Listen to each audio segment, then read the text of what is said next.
everyone. So I'm George Vega. I'm a research programmer at PhD student at USC at the Department of Preventive Medicine. I do my PhD in biostatistics, and I do a lot of heavy computation, so that's why I'm kind of talking about a little bit about high-performance computing with R tonight, because I actually use it on a daily basis for my research. Okay, so loosely from R's perspective, when we're thinking about high-performance computing, we're thinking two, maybe three things. One is big data, right? So how to work with data that doesn't fit your RAM, your virtual memory of your computer. The other thing could be about parallel computing, which is where we will be talking about mostly today, which is essentially how can you take advantage of multiple core systems, or actually multi-node systems, when you have like a cluster that you can use. And finally, compiled code, which is how can you, when you write your own low-level code, if in R doesn't exist already. So these are more you can actually take a look at. I recommend you to go to CRAN task view, high performance computing. I don't know, how many of you have heard about the CRAN task views? Raise your hand. So one, two, okay, so since not that many people have heard about it, we are going to visit the website. So, and how can I go there? It just open, so how can I?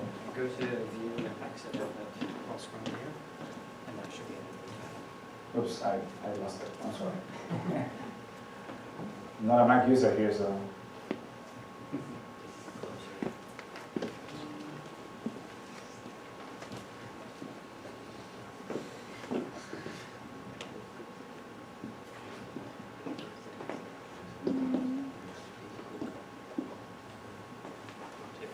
Yeah, I can go right away. So if you Google CRAN task view, you will see among the first results is a website from CRAN, in which essentially they have they keep track. They have a list of various topics. So if, for example, if you're interested about Bayesian statistics, Bayesian inference, databases, genetics, phylogenetics, or in our case, high performance computing, we have these manually curated lists in which the curators essentially keep a list of R packages that might be useful for that particular topic. So I usually, when I'm trying to start a new analysis or something, I first check on the list of R packages, but also on the CRAN task view, because here they will tell you whether it's a good or bad package to do whatever you need to do. So let me go back to the slides.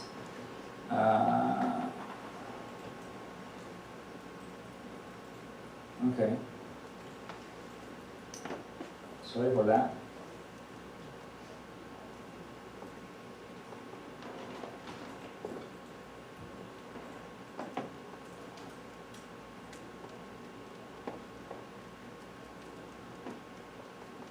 Okay. Okay, so some vocabulary first. In both terms, when we talk about supercomputing, we're thinking about a single big machine. So not that many people have those, right? There are some companies, some universities that have those. But essentially it's having like a huge computer with thousands of cores or GPUs. When we're thinking about high performance computing, HPC, we're thinking about multiple machines, multiple nodes in a single network. For example, I'm at USC, so we have the high performance computing center, which is a single cluster that has thousands of nodes for computation. But then you also have what's called high throughput computing, which essentially means that instead of having a bunch of machines in a single unified network, you may have a bunch of machines across different networks. So it could be like a worldwide computation resource. So there are a bunch of them now these days. And the nice thing of it is that, while you cannot, it's like super expensive to get a supercomputer, you can certainly create a computer cluster using, for example, Amazon Web Services, which is allegedly low cost because, as far as I understand, nobody knows how the cost management works on AWS. But it's supposed to be cheap. Okay, so what's a core anyway? So before I show you that, how many of you can claim that know what's a core in a computer? 1, 2, 3. Yeah, I guess that only the question makes me suspicious, right? So I might come up with something weird. No, but essentially when we're thinking about a core, it's a physical object, right, that is embedded on a socket. So usually computers may have like one or two sockets or maybe more, and in each one of those sockets they have these are groups of physical cores, like this here. And usually, or actually more than usually, Intel cores have a technology that's called hyperthreading. That essentially means that they take a physical core and make it to behave like if they actually were two, like virtual. So, for example, sometimes you will see that a computer says like dual core, but then you see the number of processors running, and you might see 4 because it's using hyperthreading, like splitting the physical cores into 2. Now the question is, how can I know how many cores do I have? Well, you can just use the function detect cores in the parallel package. I don't know if you can read it on the back, it's kind of small maybe. So let me see if I can increase the size.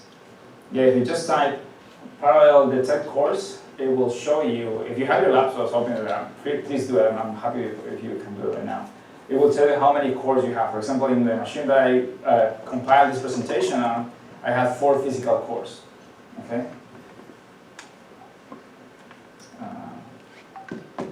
So now, what is parallel computing anyway?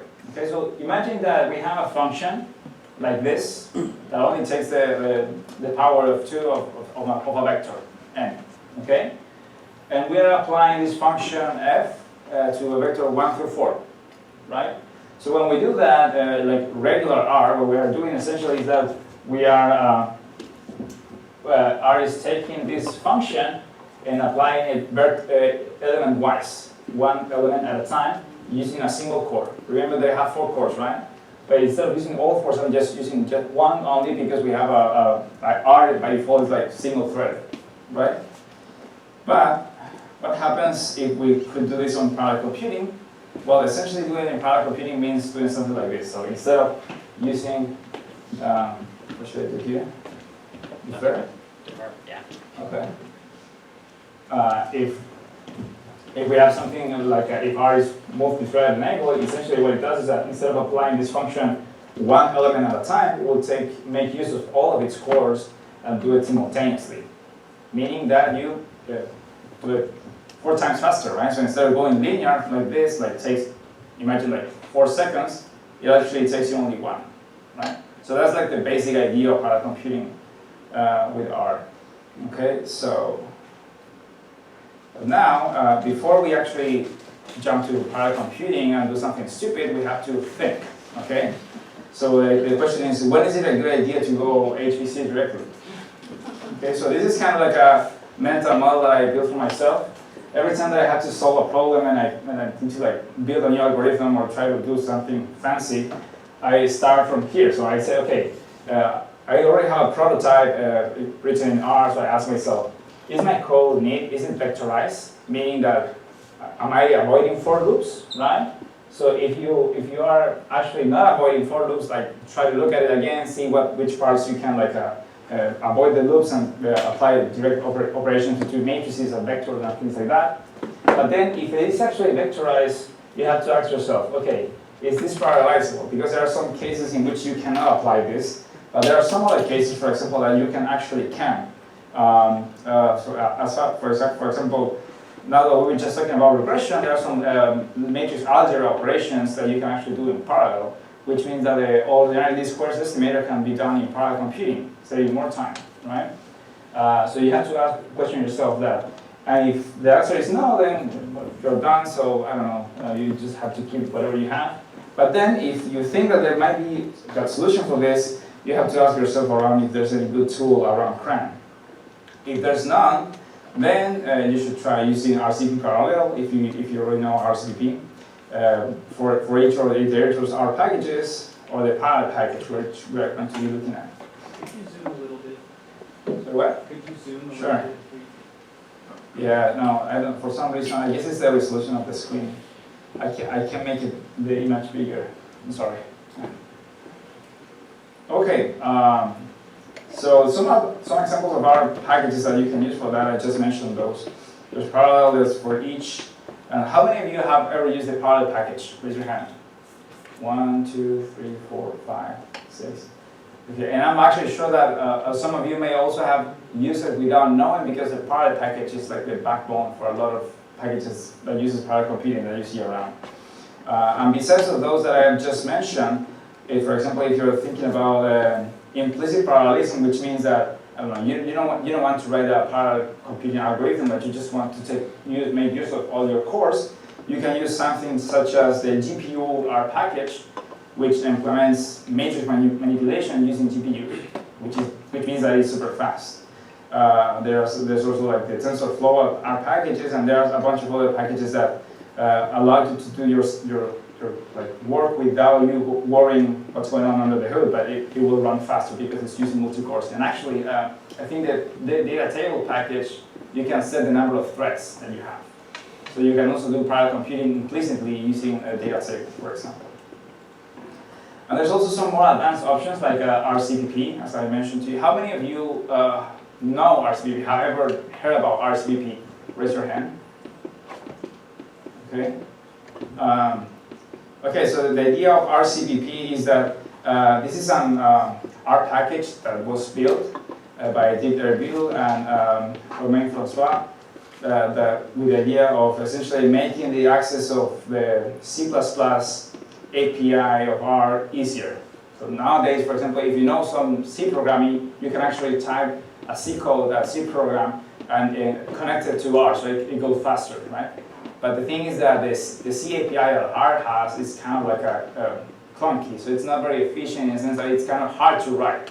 But Rcpp makes things really easy. So if you're into data science and if you want to like get a boost in your career, I recommend you take a look at Rcpp because it's, for example, I started programming on Rcpp without knowing C++. And I was actually doing C++ without knowing it. So you can start from there, it's great.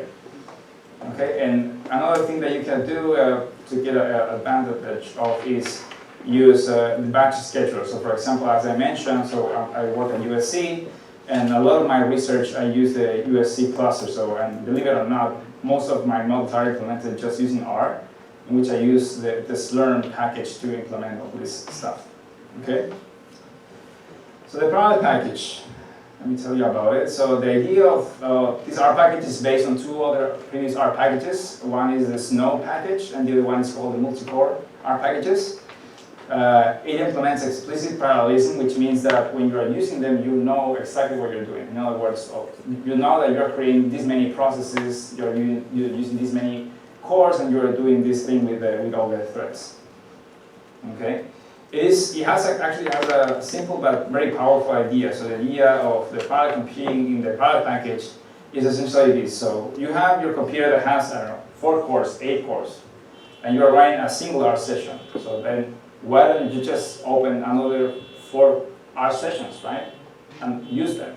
So the idea is actually, it's just that. So that's what's going on under the hood. So when you use the parallel package, essentially you create a cluster object which looks like something like this, in which you have multiple R sessions that are child sessions that depend on a master session. And when you submit a job, you ask it to like run some parallel computing task, what it's going to be doing is that each one of these sessions is going to take this data and split it into chunks and work on bits of the data, each one of them, but doing all this simultaneously. So it's a very straightforward idea. It's not like nothing super fancy, but actually works really well. Okay, any questions so far? No? Okay, we'll see some examples. So when we're working with the parallel package in R, usually the workflow is as follows. So first we have to create the cluster object, which is essentially like initializing these R sessions. They have functions to do that. There are a few types of clusters. I won't go into details right now, but all of the systems, if you are using Windows, Mac, or Linux, you can use a PSOC cluster. Okay?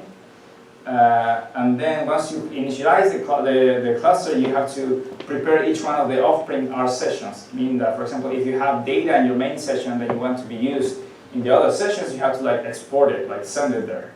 Or if you have R packages that you want to use in the child sessions, you have to load them in the R sessions. So you have functions to do that. For example, again, so with cluster export, you can export elements to all the other R sessions, you can evaluate expressions. For example, if you want to load a package using the library function, you can set seeds if you want to set a particular seed in each one of the sessions, so on and so forth. And then you do your call. So how many of you know the lapply function? Raise your hand. Yeah, most of you. So essentially, yeah, so the product package has like wrappers for lapply, sapply, and apply, which have the prefix par. So it's par, lapply, par, sapply, so it's apply in parallel. So that's the whole idea. And then finally, you have to stop the cluster, which means closing the R session that you initialized in the first place. And that's it. That's kind of like the workflow. So let me show you like a hello world example. So here we are loading the pilot package, right? Which is shipped with R, so that's great. As a developer, I'm always in the side of like keeping dependencies as low as possible. So the pilot package comes with R, so you don't need to install anything else to start using it, which is great. So then, with this function, I'm making a PSOC cluster that you can use that in any system. Specifying that I'm going to use 4 cores. I have 4 processors. Once I create the cluster object, here I'm just create a X object that has the number 20 on it, right? Could you zoom in, please? Yeah, let me try it out. I think it's kind of hard. Is that better? Thank you. Cool. Okay, and then you can prepare the cluster. Here, instead of using the setSeed function, I'm using this fancy function that comes with the product package that deals with random number generation in product computing, which I'm not going to talk about today, but it's an issue. So if you're using that, you're safe. And then I'm exporting X so that it's available for the other R sessions that I have in my cluster. Does that make sense? Once I have that, I'm just calling this evaluation. So this is just evaluating an expression in the off-print sessions. So essentially, I'm just creating a string here that says hello from process number. This is to get the process ID of the current R session where this is being evaluated. And then it says I see X and it equals to, and it evaluates X. So that's my string. So when I call that function, what it returns, this expression, as you can see, it returns a list with 4 strings, because I actually had 4 initialized the cluster with 4 cores, right? So I have 4 R sessions running, and these are the actual numbers from each one of the R sessions. So now it's actually working. Make sense? Right? So again, it's very straightforward. So you have your master session, and then you have some off-print sessions, and you can like submit jobs and do things with the off-print sessions. And since you have a multi-core system, you can do this in parallel. So that's the whole idea. Okay. Now that since we talk about So when you do that eval, can you also just conserve and just use 2 cores out of the 4, or you just set it one time because you set it 4 at the preceding, then it's always going to go 4 wide, or do you have another, like, you can eval? What you evaluate a single in a subset of the cores, you mean? Yeah. Yeah, that's a good question. I don't know. I usually don't do that approach. You might be able to do that with another R package that's called Future. I'm not talking about that today here, but yeah, you might be able to do that. I'm not sure in which context you might want to, but yeah, you could certainly. I guess you could, yeah. Okay, yeah. So one thing that comes to my mind. So see that I'm applying this function sysgetPID. You can always like bring that number to the master session and then create an expression that is conditional. So then when you submit the expression, you tell, okay, if process ID equals this, do this thing. Otherwise, if this process ID equals that, do this other thing, right? You can do things like that. Okay, so since we were talking about regressions, this is actually like a real problem that someone brought to me a couple of days ago. So he has like this huge genetic data set, and he wanted to like run literally tens of thousands of regressions, simple regression models in the cluster. And it was taking him like about 9 hours to do the entire thing. But the thing is that he was using a single core on the cluster, which doesn't make sense. So what I suggested to him is that you can actually do parallel computing, and since you're doing like splitting this by column, you can essentially run the regressions in parallel by each column. So here's just an example data set that I simulated. I have 500 observations and almost 1,000 columns, okay? This is how it looks like. And I also simulated some random vector y, which is the dependent variable.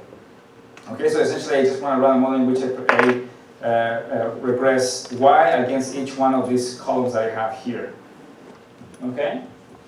So how can we do that? Well, if you want to use apply in a serial fashion in R, you will do something like this, right? So we're going to take this matrix, do apply over the columns, right, the margin, and then the function here, I'm just defining that I'm passing x, which will be the respective column, and y, right, which is the dependent variable, and then capture the coefficients out of this linear model.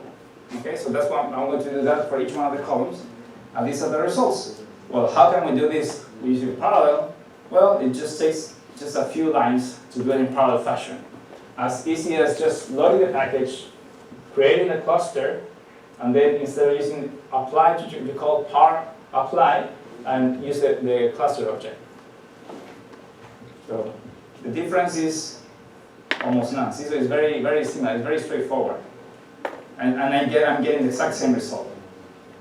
So in this case, if it's, for example, suppose that this takes you 4 hours, if you do it this way, it will take you 1 hour, which could be very nice. If you have 20 cores, it will be way faster. Yeah?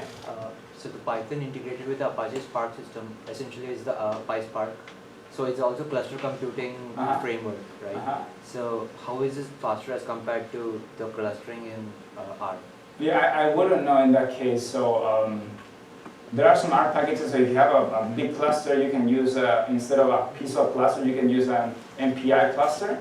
So the communication is faster. So essentially you can do the same thing using thousands of nodes. So instead of for example, for my job, I usually, every time that I submit a job to HPC, I use around 300 cores with the computation in multiple nodes. So now how is that compared to Spark? I don't know, but the thing is that in R you have a bunch of like methods that you can apply that I'm not sure that you have all of them in Spark. But I don't know, so that's a good question. I wouldn't know how to answer that. Okay, just going to skip that. So how many of you know the Fibonacci series? So yeah, so it's a recursion that defines numbers in this series that have these a lot of very nice properties. So this is the mathematical definition. So the next number in the Fibonacci series is n if n equals to is less than or equal to 1, or the sum of the two previous elements. So one way of doing this with Rcpp, well, this is a very short crash course on C++ with Rcpp. Okay, I'm sorry, but we only have half an hour or so. But this is a C++ source code. So here I have a file that's called fib.c++, CPP. So it's just like an R file. This is a C++ file that has the following. First, I'm using the include Rcpp, which essentially is like calling a library, so I can use it in C++. Then I have this comment that essentially is a tag that Rcpp uses to flag which functions I want to export from C++ into R, okay? And then I have some C++ code. So this is nothing related to R, but here I have, this is a function that returns an integer and receives as an argument an integer, and it's essentially the Fibonacci series that I just showed you in the equation. So how can we compile this using C++? Rcpp, well, we just call the function from Rcpp package source.cpp. And once we do that, magically this function will be available in R, as I'm showing here. So I'm showing how this is called. So that's one example. Again, I won't go into details because we don't have that much time. But the thing is that the nice thing of C++ is that we can do a bunch of other stuff. So for example, here I'm doing function overloading. I have some other stuff that I won't explain to you right now because again we don't have time. I'm sorry. But I have the same function like defined twice. So I have fib.cpp, but with the difference that I have that the input and output arguments are different. But what's the key part here? That as you can see, I have a type of object that is called integer vector. The nice thing of Rcpp is that it maps a lot of types that are available in R, vectors, matrices, data frames, into C++, so you can use them seamlessly. So here, as you can see, this function is like the vectorized version of this other function. So long story short, instead of doing that call that I showed you before, like like this. Now I'm actually can do it like pass the vector directly, an integer vector from R to C++. So yeah, it's nice. And that way, so this, I don't know, in this case I think this function, if you measure the speed gains, is like 200 times faster than the native R core version.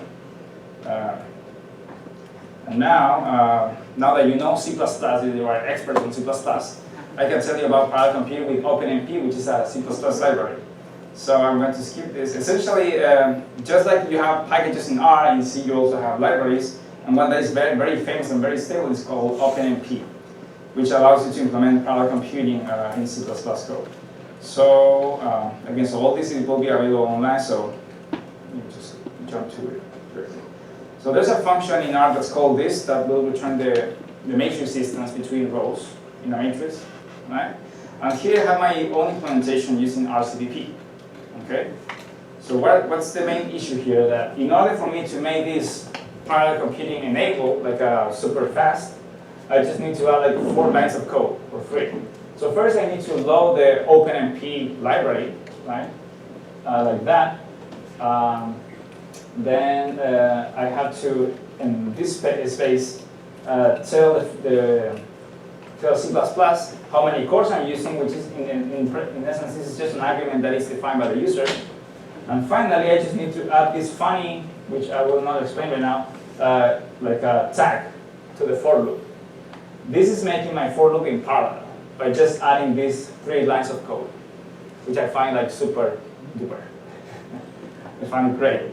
So, and if you can see, for example, here's just a benchmark example. I'm just simulating a large matrix here with 1,000 columns, 500 rows, and then I'm doing a benchmark. So first, this is this function from the stats package.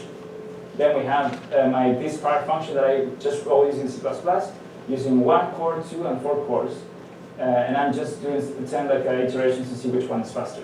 So on average, this function in R took around 5 seconds to compute like the distance on this matrix.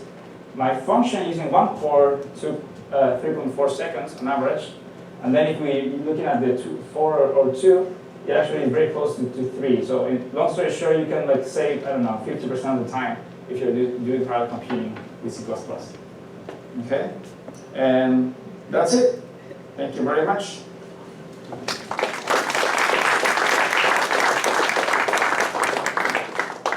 Do you have any questions or comments for? No? No questions? Go back 3 slides to Armadillo plus whatever. OpenMP, that's it. Okay, yeah. Yeah, so I guess maybe this is already online on the GitHub's website. I didn't get it from you, so I'll put it online tonight. Okay. So the slides from tonight are in our GitHub repo. There's a repo called presentations. So it's GitHub/OCRUG.